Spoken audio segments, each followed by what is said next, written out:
Hey man, welcome. Pleasure to have you here today. Thank you. Hey, welcome. Welcome, Chris.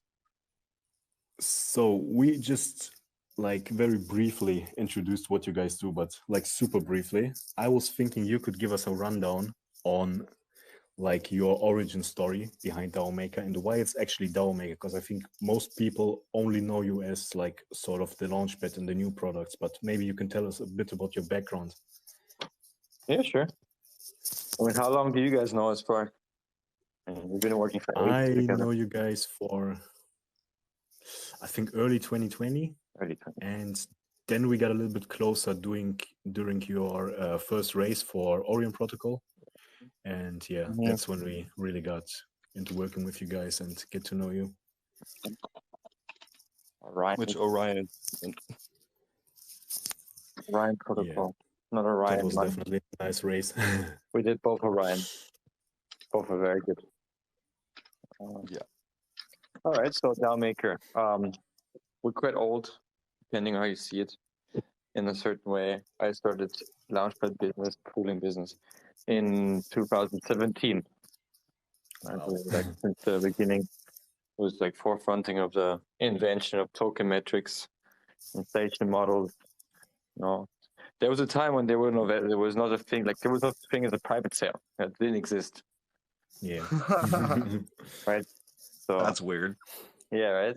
So when there was no private sales, there was no use. There were, in a certain way, launchpads got invented with the creation of private sales, because ICOs in the purest form were just a smart contract that would convert Ethereum for tokens, which have a lot of benefits. Because if you have a simple smart contract that transfers Ethereum for tokens, then as long as Ethereum is more or less stable, everybody has the same purchasing price. Right? So it's a very nice price discovery mechanism. You don't need any SAFs. You have full transparency. You have full trust. You have full safety. Problem is, Ethereum is very volatile. So towards the end of 2017, the run-up, ICOs got really messed up, with some people having like 4x the price, and then ETH went down, and the whole thing was a big mess. Yeah, true. I guess if you some price wild times. ETH, then everything pumps. Yeah, And then if it's all priced in ETH and it crashes, well, then so does everything else. correct. Right. It was like a big up and down. So towards January 2018, the public sales stopped to exist, and there was also regulatory pressure. And that's approximately when the SAFs got invented. And it was also a time where there was no SAFs. So there was a law from California. They introduced the framework for a simple contract for future tokens, commonly known as SAFT. And together the SAFTs, the time of private sales started. Now, private sales and ensure that majority large people start being able to invest. But just like in 2021, everybody wants to get into these ICOs and pre-sales.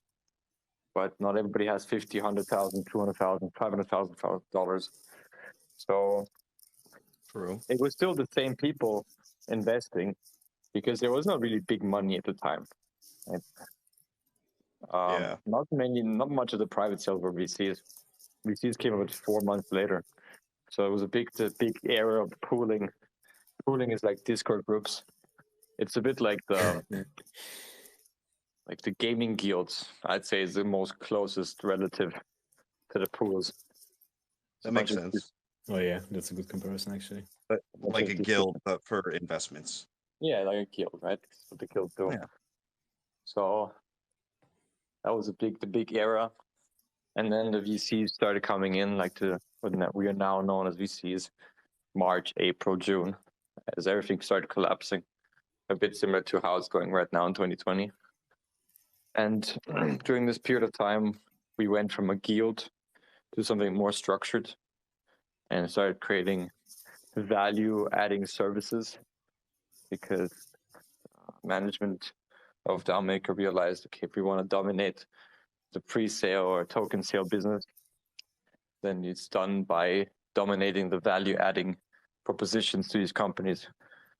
Now, at the time, nobody understood that, because valuations were $500 million and raises of 30 billion. But I've seen a very clear trend from 2016 In 2016, people raised 150 million, 200 million, 300 million. In 1750, in 2018, they raised 20. In 2019, they raised 10 to 5. In 2020, they raised 5. And I'm like, okay. So I just did the math. I'm like, in 3 years, these things should be really profitable. That was a very clear expectation. I said it was a very clear indication. So it's okay. We are going to a place where these startups raise sensible as the market becomes normal. So we said, okay, we're going to build out all these value propositions and learn more and be able to create advisory boards for our companies so that by the time 2020 comes around, we'll be dominating.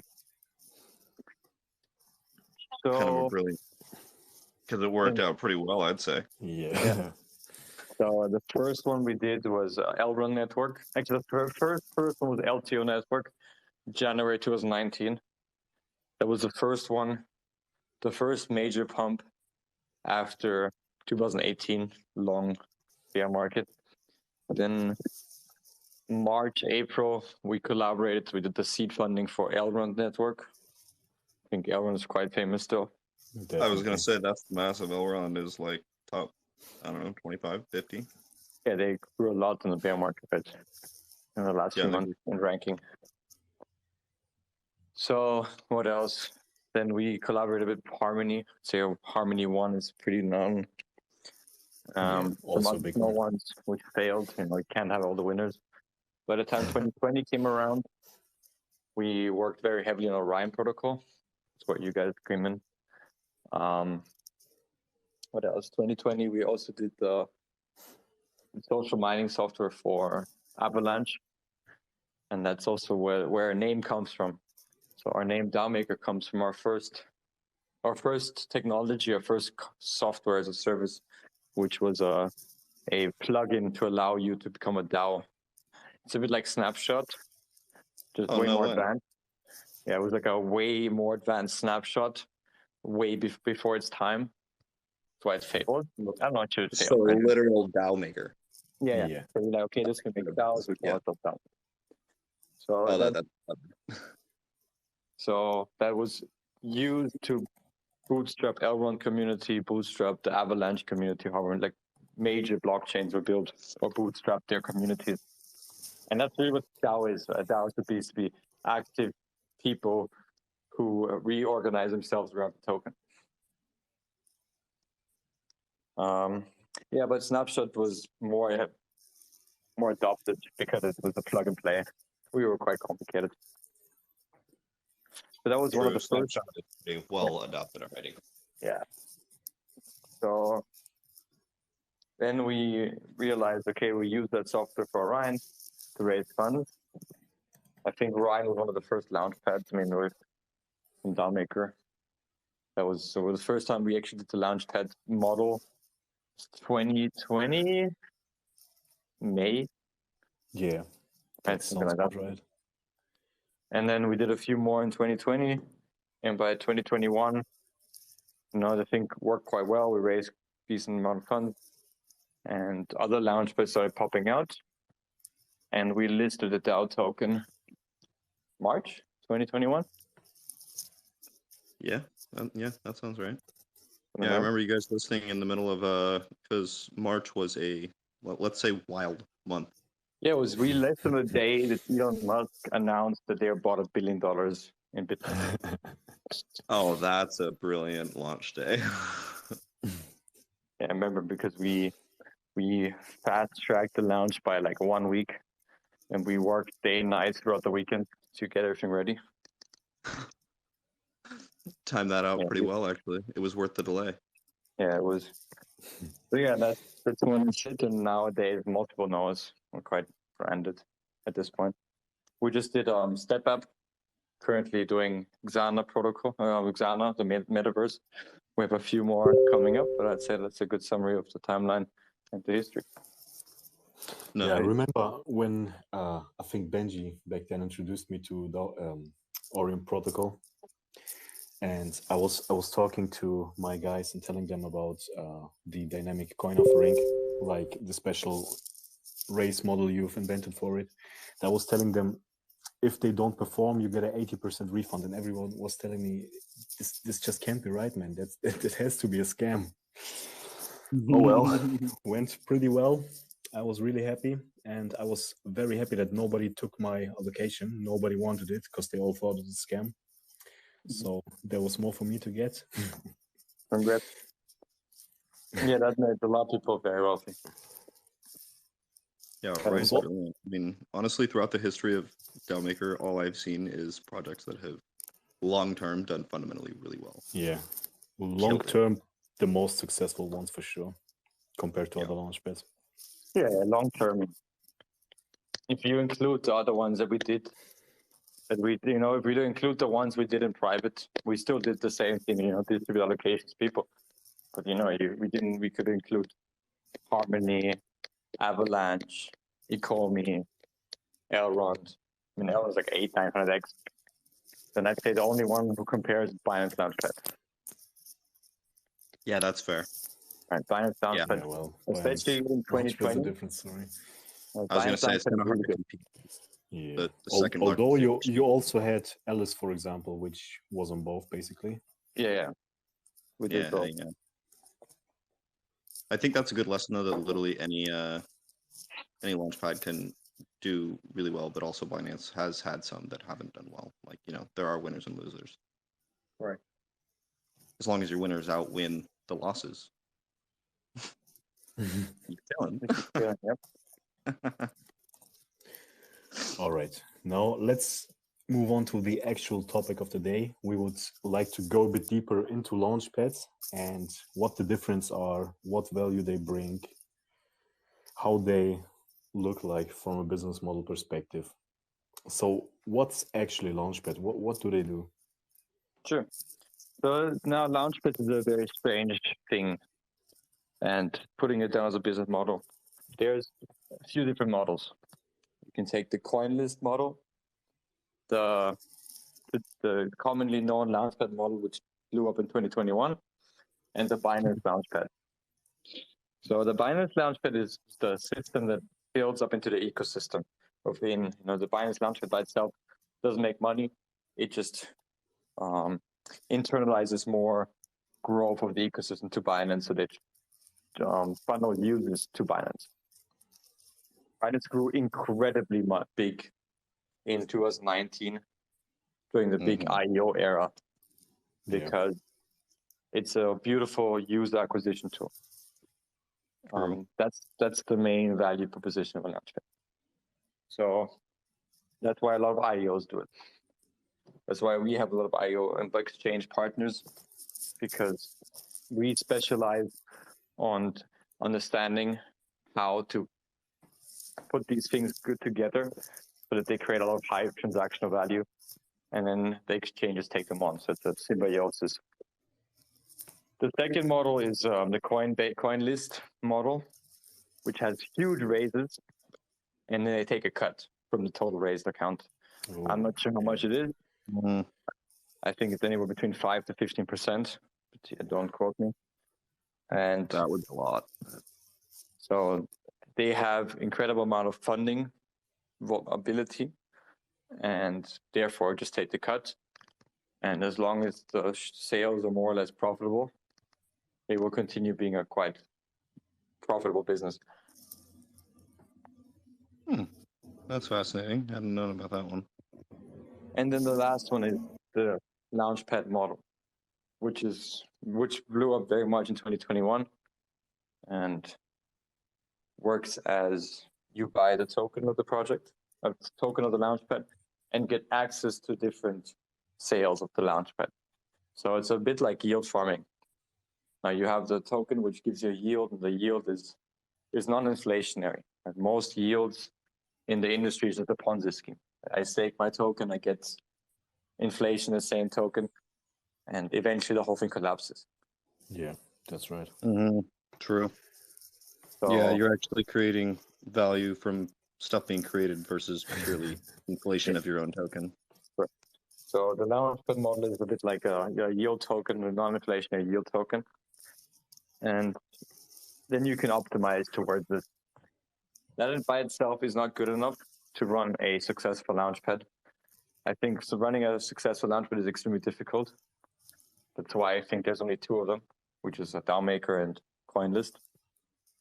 I've been like saying for like 6 months, all other launchpads will die. I haven't been up to date. They come and go very fast. But Yeah. as a company policy, we only really take CoinList serious. We can't compete to Binance. It's just a whole different animal. Yeah, of course, man. That's magnitudes. Yeah. Like No, that's the funding Binance has, that's like its own league, kind of. yeah. The second, I think they're the largest exchange in the world, technically, by a lot of things. Yeah, by like everything. So that's kind of hard to compete with, unless you're FTX. So like, that makes sense. Yeah. So the way we have stayed ahead of the curve from everybody is we optimized the launchpad model in a way that hasn't been done before. Now we have two different structures. Now people call them IPOs, we call them SHOs, stronghold offerings. And we called them different because when we started without a token, we scanned people's wallets and we looked at the on-chain personality of that user. Every time you make a transaction, you make a immutable, irreversible thing, like identification about yourself. You build like a digital blockchain personality. Oh yeah. Yeah, that's true. Yeah. That's clever. We scan that person, so we can know even if you have no money in your wallet right now, you had like $50 million in your wallet eventually. At some point, that tells us something about you. Mm-hmm. Well, and if you're, for example, I mean, I could see a lot of potential with that. Like if you see past history of someone getting an IDO or some other kind of pre-sale, and then they just insta dump. That's a different signal than someone that holds long term an IDO that they're buying into. You could use that to try and determine who's a better investor. Exactly, and that's why we call them stronghold offerings, because we had that system. Then clever. we used the DAO got very adopted, and we always wanted to go back to the system. That's why we never changed the name. And now we're slowly moving to a system where we have the public sales and the DAO rounds, right? So it's like a freemium versus premium. The last sale we had was Step Up. Became very known very fast. Yes. On Step Up, we did a 3.7 million, I think. No, 2.7 million. 2.7 million distribution of allocations to people, from which when 50-50 went to the on-chain scanning system, and the other half went to the DAO holders. And the total value distributed in paper profits, I don't know. It's a very bearish market. It was like 30x still, I think. Don't quote me, I haven't checked. I went all the way to 250 or something. So it's still $81 million. It's still at 30x right now. Yeah, so it's still like $30 million, $81 million in value distributed to people. In a market That's like insane. this, you can't really ask for more than that. 30x in such a market. I was going to say, especially considering the market. I mean, everything else is down 90%. Yeah. So one of the reasons this works quite well is when you take a big data set, like a 1.5 million allocation to the on-chain scanning system. Oh, wow. Only 40% of people, there was a vesting schedule, I think they were able to sell 10%. Only I think a third of people sold part or all of their 10% unlock 200x. So most people held up to 200x and more. Oh, that's impressive. And so the data is quite insane. And we showcase this to our clients. We were like, look, VCs, what they're going to sell most likely 200x. I'm like, who does it names them? No, who the fuck doesn't sell 200x? Kind of crazy. So we're very grateful for our community to be this strong and long-term driven. And we are building towards tooling and expanding on this idea of connecting quality founders with quality participants and retail buyers to bootstrap these DAOs again. That's also one of the main things I've noticed over the like nearly 2 years I'm following you guys now. Usually when you got launchpads launching some tokens, you have a huge pump and dump on not even day one, but like the first hour or so, and then it's often like steady decline. But with DAOmaker launches, you often have like obviously a pump, then a retrace, but then over the coming days, it just keeps pumping and making new highs. It's been the case for most launches I've seen from you guys. Yeah, they're actually just, launches. just not much sell pressure early on, and it just keeps pumping. And I think the thing that you mentioned where you can like literally show to new clients like, hey, this is our data for like holders and how long they hold. That's really good data to show, because then you can actually attract, better projects that want to come work with you because they know that your community holds longer. Like that's Yeah. really good data. That's really cool. Yeah. So what we're trying to do is we're not just trying to, like, most launchpads are a meme. It's a bit like Bitcoin has Bitcoin Diamond and Litecoin. What else? Then there's Dogecoin has Shiba Elon, whatever. Wi-Fi has Wi-Fi 2, blah blah blah. Olympus DAO has Magic and so on. Every time something good gets invented, there's 50 other copycats, and everybody wants to get it, right? You have, we all know that. But usually the first one tries to do something like a real business model for a few years to come. We do try to create a system in which quality startups will prefer a value distribution over VCs and have that as a business model. And a business model needs to make money, needs to make sense, needs to be structured. Like DAOmaker, 50 people work at DAOmaker. So it's like 2-3 years old company. Dang. So it's quite a big company.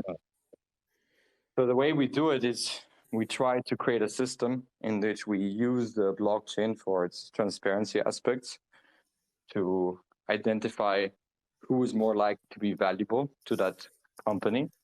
And we try to identify what are the things that retail and mass distributions can do to outperform the VCs in their assistance, because most VCs don't even mentor. And the cool thing about crypto is it's very much about popularity and community. And when it comes to popularity and community, retail can absolutely annihilate VCs. True. I think we've seen that a few times over the last couple of years now.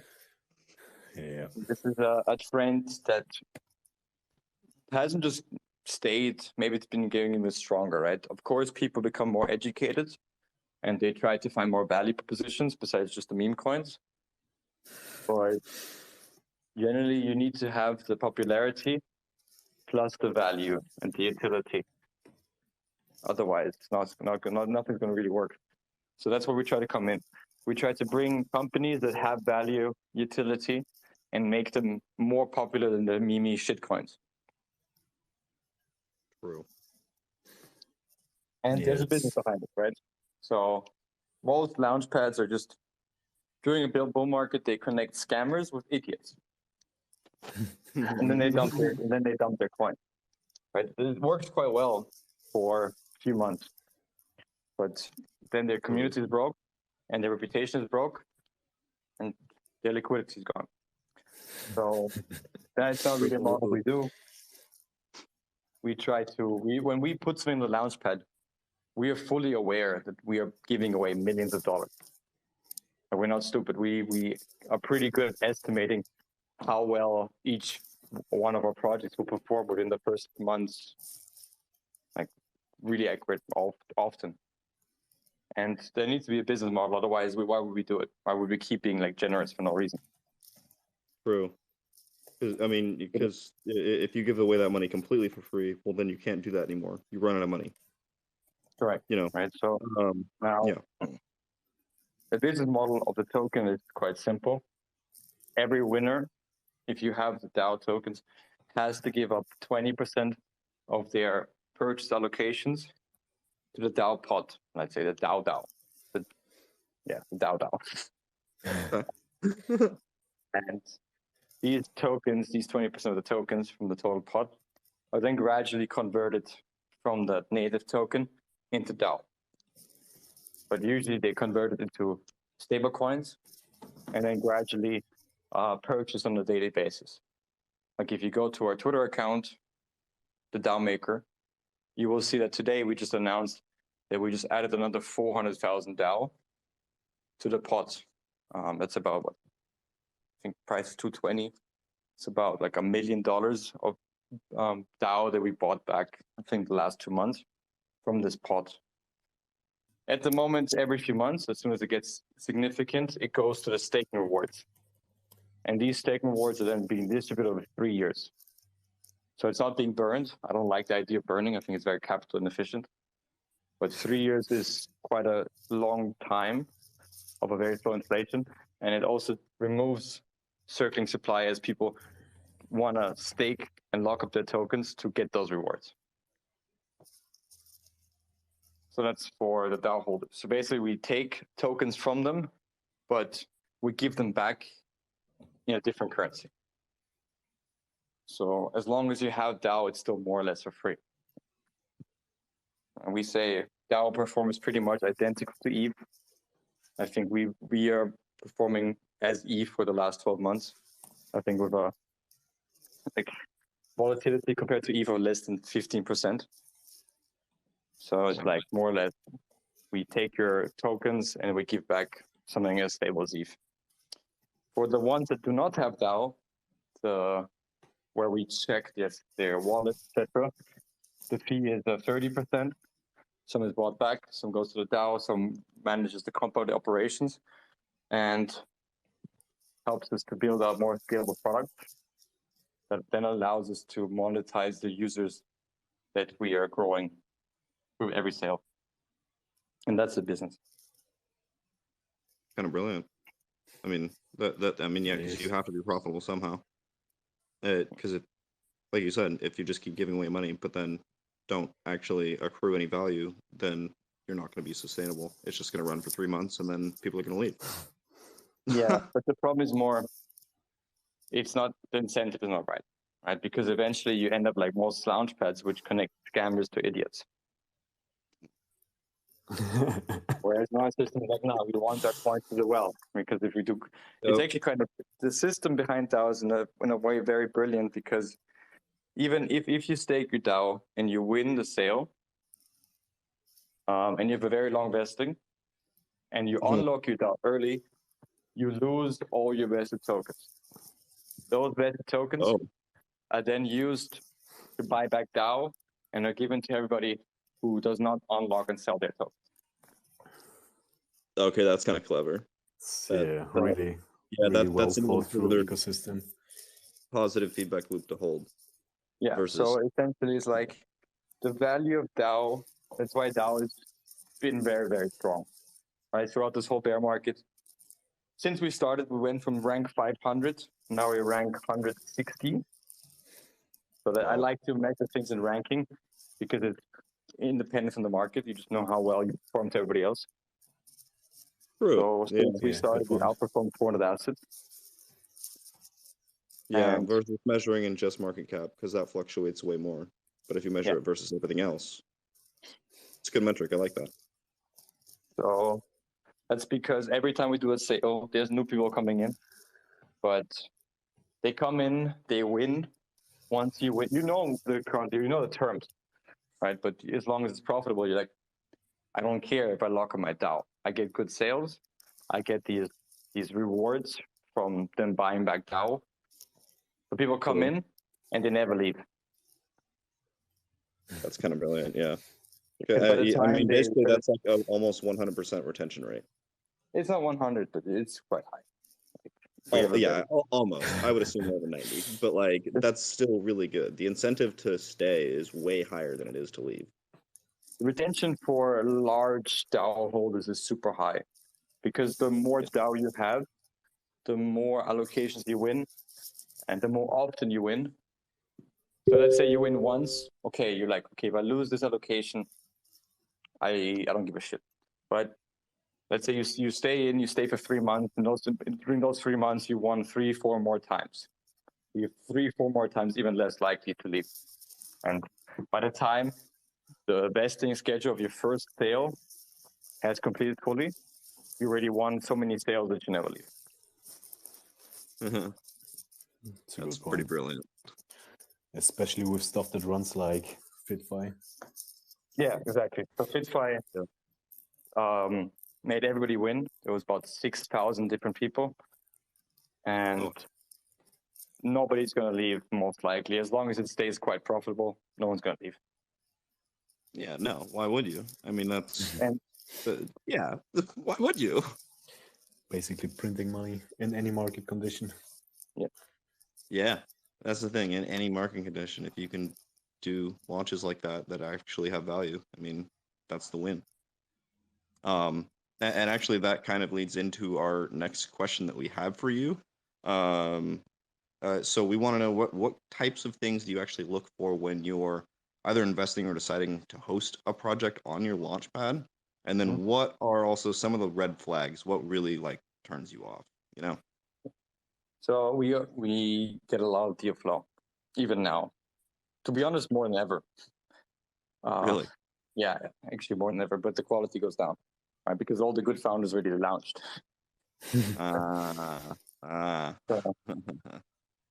that's why the bear markets have these cycles, right? Because the good ones, they work throughout the whole market, the whole bear market, then they launch very well, they attract more liquidity makes the other good ones launch. Eventually you have so much liquidity, just scammers come, and then the good scammers come, and then all the good scammers, the ones that can pretend very well, finished off their business, and then you end up with all the shitty scammers, and that depresses the market. Yeah, so on. That was a really good summer.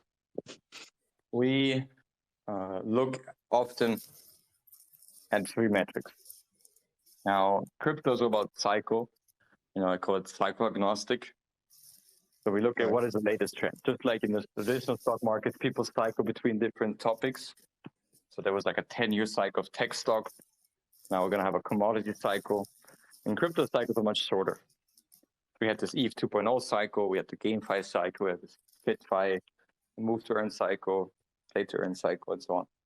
So we evaluate, okay, is this going to be potentially this narrative? Does that make sense within the next few cycles? And we are really good at understanding what's going to come next, like historically speaking. In February, in February 2021, we went really heavily on pushing on the whole GameFi adoption. And and you know what happened. Yeah. And then it was like the move to earn and so on. Well, I said that worked out pretty damn well. Yeah. So in 2020, we did a lot of layer ones and so on and so on. That's one big metric. The second big metric is about the founder, the C-level board, because it's all about how hard is that founder willing to go for a company. Because there's no regulation. I mean, there's also not much regulation in equity, but there's even less in crypto. So both equity and crypto investing comes back to you're giving full control of your money to that person. What kind of person is he? Because good founders, they don't work for money.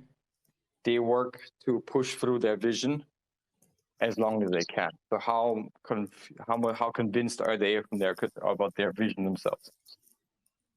Because if you have a good idea and the guy gives up after 4 months, like DYDX, for example, took them 4 years of grinding. And other ones was like 5 years of grinding. It's about how long can the founder grind. And the third thing is we're very good at understanding, is this a business model? Can this actually make sense?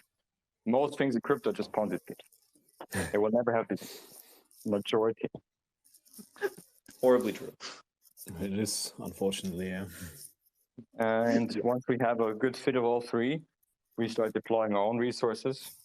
At this point, most, if not all, our sales are heavily incubated by us. I think maybe 20% we do have little impact, but we just don't trust things that we don't have clear sight into. If we work very much with the teams and collaborate with them, we know them much better.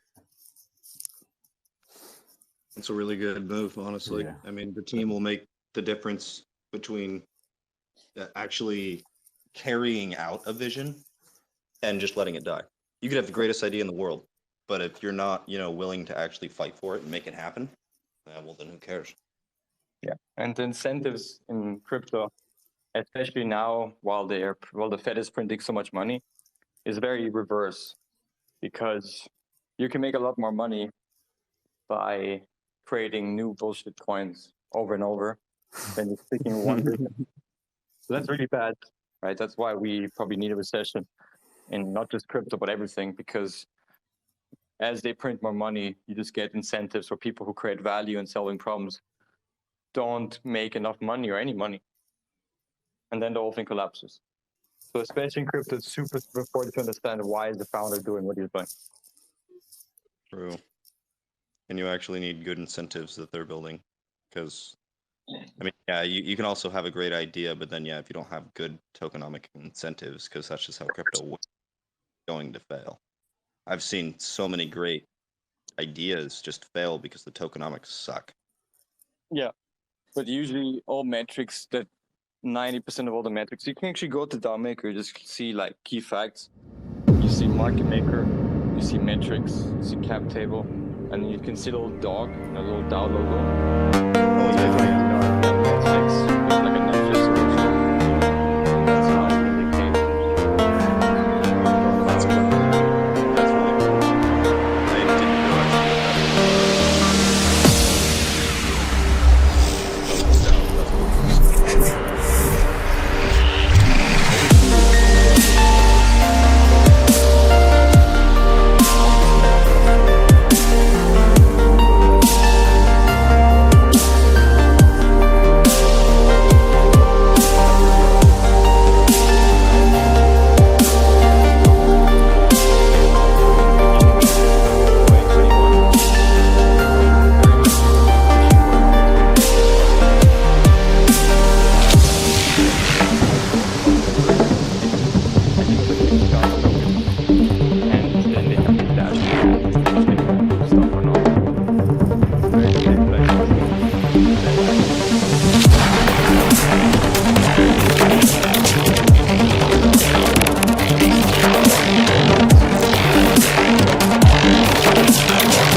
So it actually is getting spread out to more people versus just, a very small group of people that then make money and leave. Because that's what happens on so many launchpads. You get a few rounds of people making a shit ton of money, and then the entire thing collapses. Yeah. Because then they just stop caring. And yeah, no, that's a really good system. We also have like our own trading team, market making services. They don't just do our launches. That helps a lot. Oh, really? Yeah. So they work separately, and then I assume with you guys. Yeah. It's like a second entity. Now, Nice. when it comes to like, because opening, what you said, this Khalifa chart. Good founders, they don't want that, and it's not good because No, what it it's does is, like you terrible. said, it makes a few people very rich. Usually, those few people are just bots. Yeah. Yep. It disincentivizes the community instantly because the probability that it ever will break even back to that point is very low. Yep. You as a whole, you're like, you see down 80% in 5 minutes. You're pretty put off. right, Sometimes so, even more than 80%. And like the worst part is then you have a couple of community members which just lost a fucking ton on the launch. Yeah. And they'll be very vocal in the community and just spreading a lot of negativity, which just makes the whole thing worse. yeah. So as a result, we usually have a process when we see recurring problems that we can fix and make money, we create it in-house. So in that example, recurring problem would be having a proper liquidity opening, like an exchange event. So most IDOs failed, and I hate this whole idea of initial DEX offering, because an initial DEX offering is just getting fucked over by bots, by flash bots. That's why we don't use. We actually have a policy that if you go on DAOmaker, you're not allowed to initially list on a DEX. You have to wait at least 10 minutes. That's another reason why we don't use that term IDO. That's pretty smart. Because Oh. if you list on a DEX straight away, it gets ruined. I didn't realize you guys did that. That's really clever. So we have a very strict policy, like you cannot do an initial DEX offering. So you have to have an exchange offering. So we build up the partners. People who know us for longer realize we got a very good relationship with Gate. It was very good. We both grew very much this bull market. And addition to that, we got together a very qualified team of traders, experienced people, and they started doing the opening for us. Make sure the thing doesn't blow up too much, and have these trading. And from that, you build a market maker. And being the number one launchpad means you have the most experience of openings. And now we have a team of people who probably could say they're one of the best people of having initial liquidity opening events and managing them correct, because it's a super stressful timing. You need to manage multiple chains, sometimes multiple sexes at the same time. You need to manage distributions. Because people are going to FUD if they get their tokens 5 minutes today. The price goes up, they're happy, but price goes down. Hallelujah. That is so accurate. It hurts. Private sales. This event, if you have a coin that is like as hyped as Step Up, having a distribution to 7,000 people is a real logistic situation, and we've got very good. Well, and because my thought is, in my personal experience, whenever I look directly at a chart, I look at like the first few hours or the first day when I see something launch. It's a first impression kind of a thing. And if I see an absolute garbage chart that just goes up and down and people get wrecked, that's not ideal. And so having good liquidity and actually having a good launch literally can make the difference, in my opinion, of investing in a project at all after it launches. Yeah, and so, very good point. That's honestly a huge thing, because the first day is one of the most important points, actually launching correctly. I've seen so many die because they have shit launches. It's horribly unfortunate. And then no one comes back because it sucked on day one. That's kind of the job of a launchpad. And we're the only ones who understood that a good launchpad needs a good market making team. True. Yeah, that's one of the things you have to have. So that's like probably the best answer to how do we compare ourselves to others. And you kind of actually answered our next question with regards to sexes. Do you have any other rules for your listing or like for your raises? Do you have a max or a minimum? Yeah, what kind of rules do you have? You mentioned that you can't list on a DEX, for example, for 10 minutes. That was an interesting rule. Yeah. But if you have any others. That's a funny one, right? For the IDO platform. Mm-hmm. Yeah, that was funny. Yeah. So yes, you need to have a sex. When it comes to listing yourself, we will never, if a client, a founder, or a team wants to push us really hard that they're going to list, we're going to say okay. But usually we are the one who gives them the green light and like, okay, we're ready to go. So Nice. the rule is we observe with like a checklist of things that they need to be prepared. Because we've been doing this, we're not rookies. Like most launchpads and teams, they've been doing this for like 6 months. We've been doing it for 3 years. True. So in terms of experience of working with founders and tokenized startups, it's just incredible. There's maybe nobody else in the world who's as experienced as us. So we know what happens after listing. Everything changes. We run our coin ourselves, and to make sure that the founding team and the team is ready to operate, because it's extremely stressful. And if they're not ready, they might just burn out and give up. So that's really important. The liquidity, we make sure that there's liquidity events and just the general checklist. That's one rule. Nice. And then I guess what else? The rule. We moved away from the rules, right? As we got better of identifying who do you want to work with, it get easier because we don't need rules. Now we have some rules because we have a contract. Like one rule is they have to keep their tokens on multi-sigs, right? We have like a checklist for security that is contractual. So if you work with DAOmaker, there's a certain amount of contractual list. So there's a second contract that says you have to abide by best like industry standards to care about your liquidity and your volume, industry standards and multi-sigs for holding your tokens in these different wallets. That is because when you launch a DAOmaker, it's much easier to be directly listed on CoinGecko, on CryptoRank, on CoinMarketCap, because our contracts tell them exactly what these companies want. We prepare them and we build these companies in a way that all the things aggregators want and all the things that exchanges want are already built into it. Yeah, Even why that's huge because the vesting is always like perfect.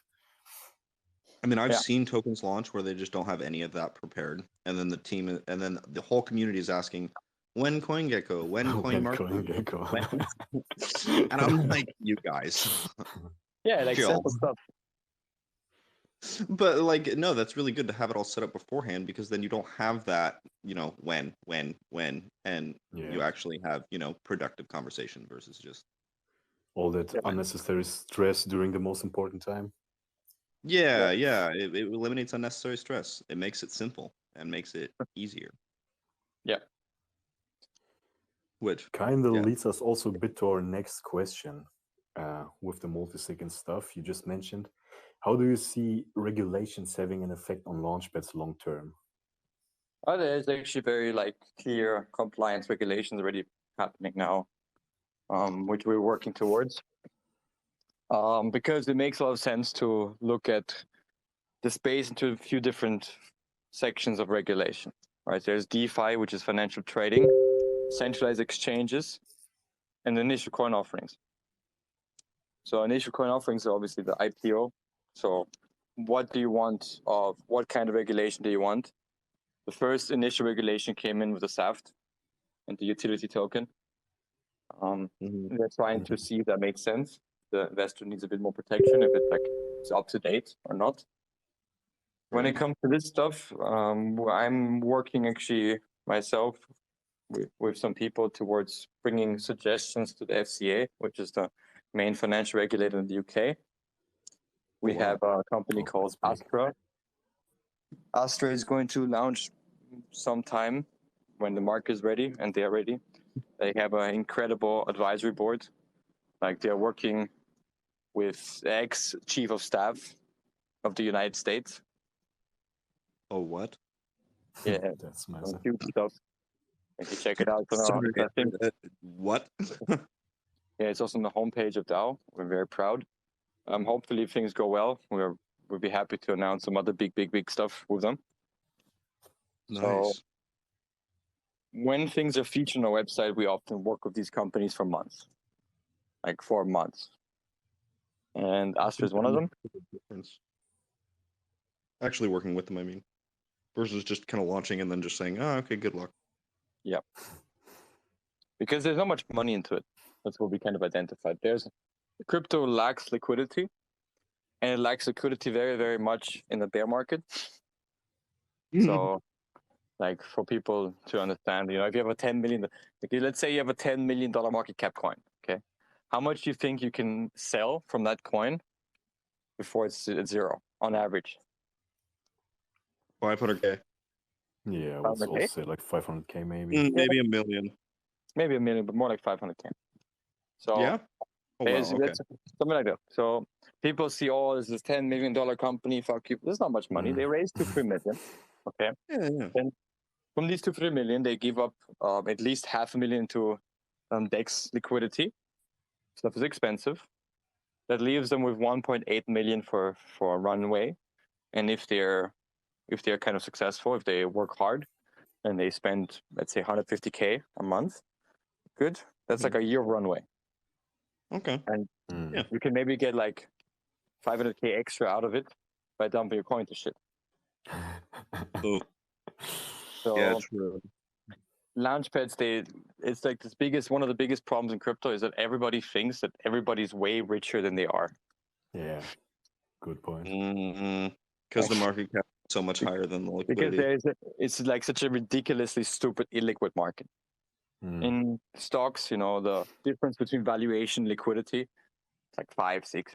It depends on how popular the stock is with exchange. But in crypto, you can have coins that are worth like Leo. Leo, for example? It's a good example. Yeah, Bitfinex. the Bitfinex. That's an exchange. Yeah. That's a fucking exchange token. It should be pretty liquid.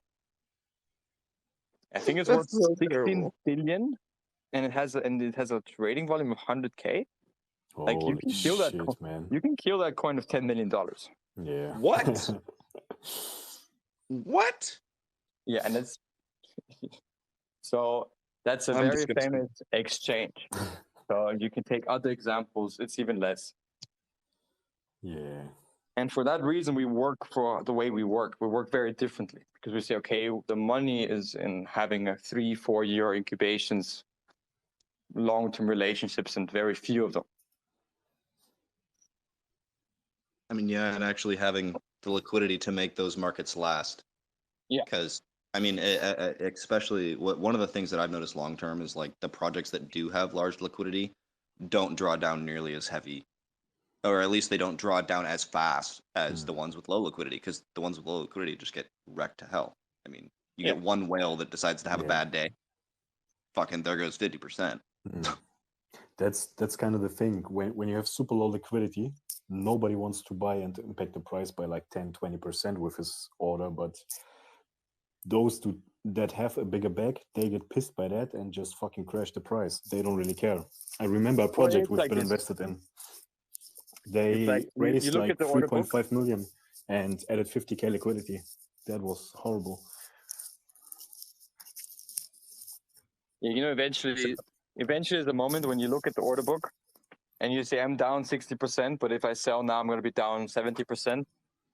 And then somebody fucks it up and dumps it, and you're like, damn. Yeah. And then you look at it, you're like, okay, now I'm down 65%. Should I do it? And it happens again. And now you're down 70%. You're like, fuck it. And now you push it down. I'm just out. I think I've literally been in that scenario. I think you literally just described the scenario I've been in. And eventually, and it's not fun. Yeah. You're sitting there like the liquidity is literally disappearing. Because I mean, I've even seen it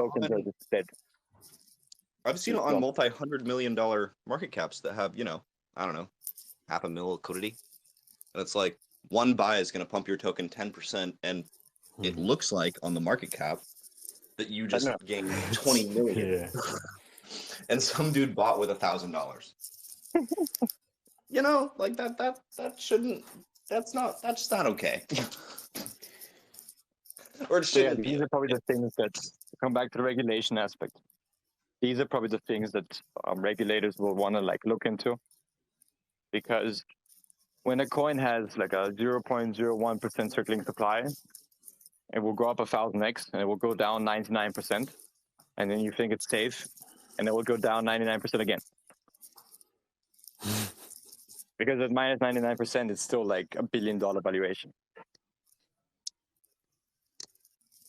There's a lot of coins right now which have $1 billion valuation and are down more than 90%. Yeah, ton of stuff. That didn't happen in 2018. Right? 2018 was more liquid, better price discovery.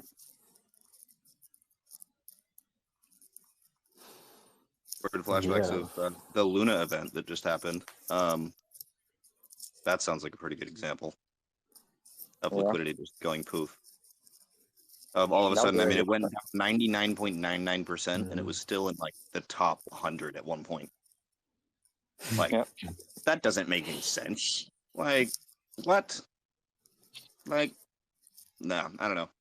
Yeah, sorry. It's odd that the liquidity is so low in the market compared to what all of the valuations are. I would say only the top 10 have like sufficient liquidity. Yeah. If that sounds right. If you consider liquidity as an essential aspect of value discovery and value measurement, then Bitcoin dominance is like 96%. Oh wow. Right? Because Bitcoin dominance is 40%, but most liquidity, like majority of liquidity, is the Bitcoin. Ooh, I've never seen it that way. That's a good point. Yeah, I've never thought of that. So there's this secret, right? The secret about the insider secret of Bitcoin, of crypto, is to buy Bitcoin.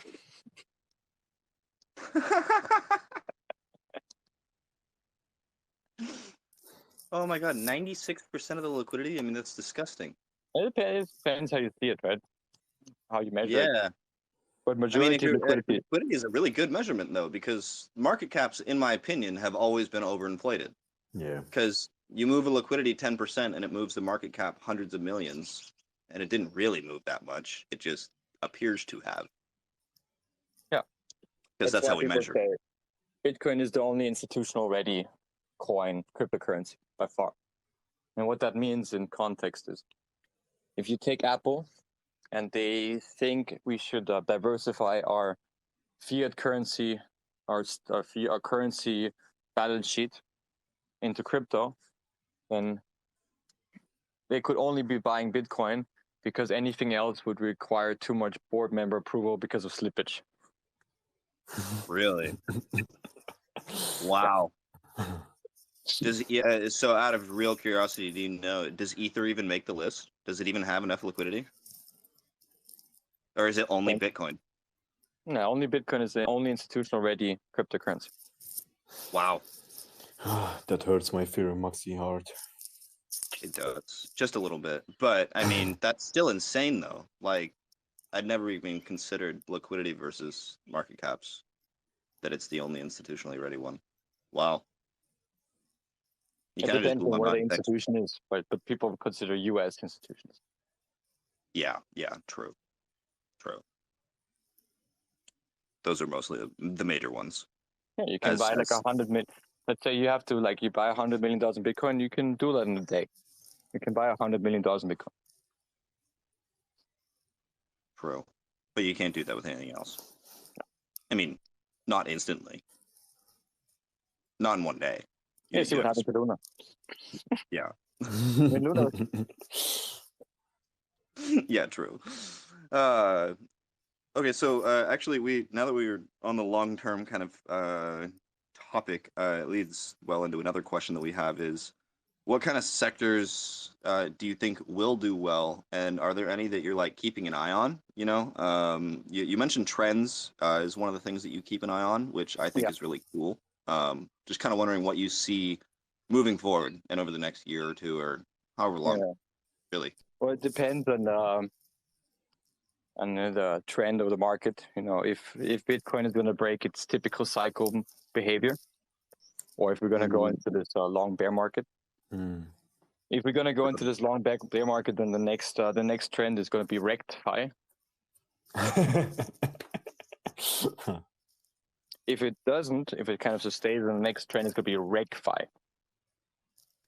Like Yeah. regulation and coins that are like pushing for a regulation. I can see people kind of try like a Ripple 2.0 kind of, a lot of Ripple competitors popping up left and right. No. Okay. Right, because there's a clear indication that people are going crazy for this kind of banking crypto narrative.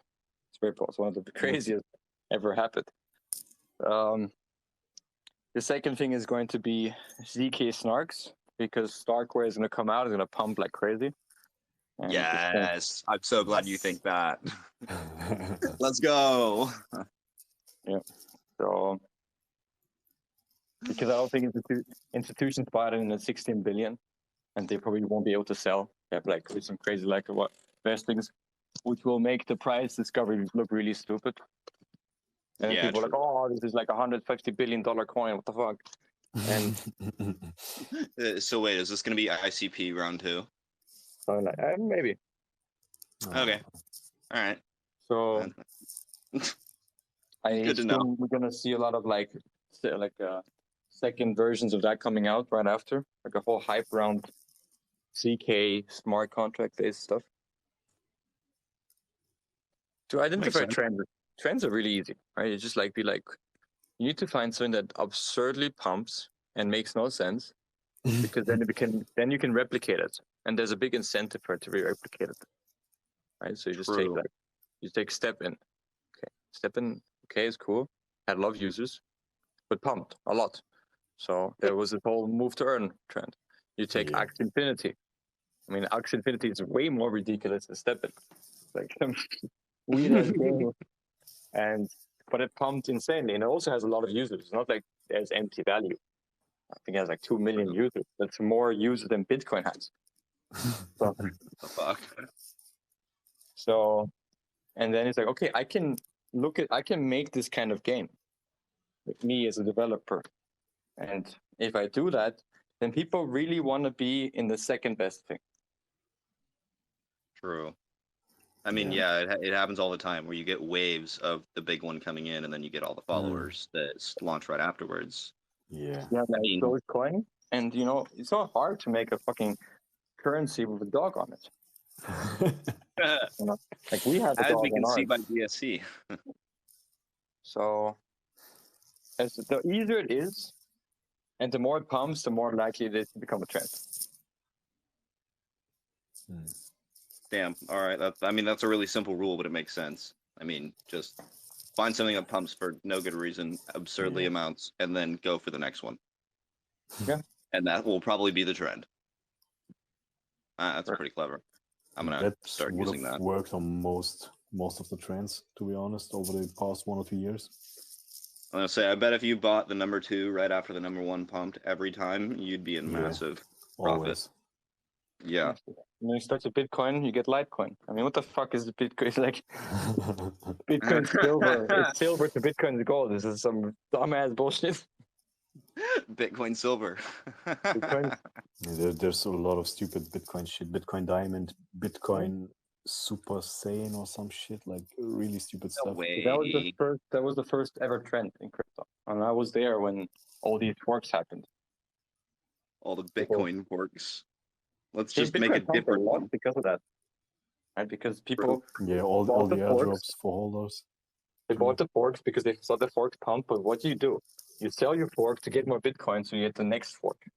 I mean, I guess that's kind of what happened with layer 1s. I mean, there was like how many layer 1 forks of Ethereum that are now EVM compatible? And, you know, same idea. I mean, that popped off for 2017 and 2020 2021 for all the alt L1s.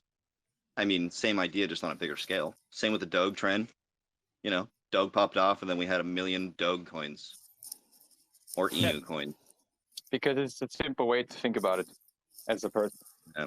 It's like, if this does 5% of that, I'll make 20 times my money. Yep. That's a really good way. Yeah. Especially when everyone else is thinking it too. Yeah. Yeah, true. Okay. I might just have to start doing that myself. Not gonna lie. So, as a summary for that, it's probably best to say, think as simple as possible, and you will find like the next good thing. Like, look at NFTs, right? NFTs have way more adoption in crypto. Much shorter too. True. Why? Because people can't just go and read a white paper, which is all complicated, from our consumer work to consensus to resistance, right? Some hard shit, and you have to speculate on that. You have to read. I did all of that. So we're really good, right? Because most of the people in the team, in the senior level, they read over 200 white papers. We learned, we understood. But in NFTs, they give you this false idea that you're able to speculate, that you have the ability to speculate. You look at this, like, this doesn't look good. It's not going to do well. But that looks good. Yeah, I have a good taste. I have a good taste. You know? My taste. I mean, you're just is speculating on images. Yeah, so it makes you believe that you're able to, that you're qualified to speculate accordingly. Like, that you can count cards. Like, so it gets a lot more people involved in. Oh, yeah. Wow. Because of how easy it is. Yeah, no, there's no complicatedness. You're like, oh, this one looks good, and they're promising a dream. Let me buy. Mhm.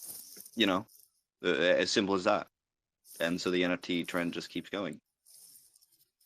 That's a really good example.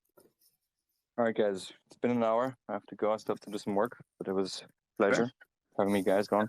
Was definitely Oh, pleasure to have you. Maybe we can catch up sometime in the future when you have a new product or something. Definitely a pleasure to have you. Yeah, we're gonna announce a bunch of stuff soon. I think that's a good way to end it. We are working towards now expanding on the whole on-chain and merit system. You know, our DAOmaker's vision, our company's vision, is to create a marketplace that connects quality people to quality startup founders, and using blockchain transparency as a tool to do this. So we are soon gonna change quite a bit. You know, we're like people complain that we change a lot, but you have to be you have change to a lot to make a new coin every 2 months. You got to be adaptive, though. Yeah, you know, you gotta always improve. I like that. So hopefully we're gonna announce some big changes soon, to hopefully make DAO community much stronger, because we're like, a lot of them are like stuck long term now. So it's a good time to build some kind of governance into it, make this more community aspects. And the first thing will be a testing of the community voting. So people can vote coins onto DAOmaker. It's going to have its own page, because we want to make sure that people are not confused, because DAOmaker does stand for quite a bit of trust nowadays. And we need to make sure that people know, okay, this is community verified, and that is DAOmaker team verified. Yeah, just as simple as possible, and that this is the legit official website. You know, no questions asked kind of a deal. Yeah. Like when people go to Uniswap, you know it's Uniswap. Same with DAOmaker. You should be able to just go to the website and just know that's the website. Yeah. Correct. Yeah. Yeah. Thank you, guys. It was a pleasure. Yeah, no, thank you. Absolutely Perfect, wonderful conversation. Yeah, I learned a lot. That's good. All right. We'll hopefully do it again. Bye-bye. Yeah. Have a good one.